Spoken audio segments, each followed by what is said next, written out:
এয়া ওম শান্তি। এয়া চাওক, আজি আমি এটা নতুন ভিডিঅ' লৈ আপোনালোকৰ সন্মুখলৈ আহিছোঁ। আপোনালোক চাগে ভালে আছে। এইটো হৈছে বাহেকা তিতা।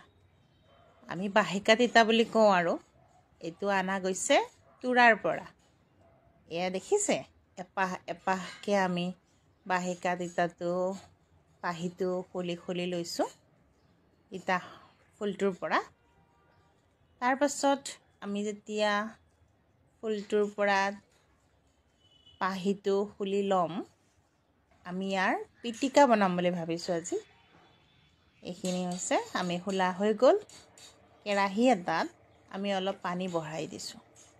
পানীখিনি অকণমান গৰম হোৱাৰ পাছত আমি বাহেকা তিতাৰ যিটো ফুল, সেই ফুলখিনি ঢালি দিলোঁ। তাতে আমি দিলোঁ অলপমান নিমখ। তেতিয়া অলপ গৰম হ'ল, ইয়াক উতল আহিব দিব লাগিব।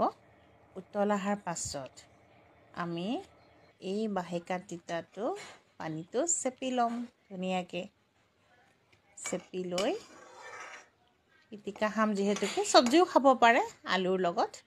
আৰু আমি এইফালে আজি ভাবিছোঁ পিটিকাই খাম। তাতে জলকীয়া, মিঠাতেল, নিমখ দি আমি পিটিকা বনাম। আৰু আমাৰ এতিয়া পিটিকা হ'ব।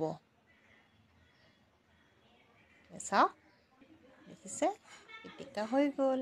আমি অলপ পিছত খাম। থেংক ইউ ভিডিঅ'টো চোৱাৰ বাবে।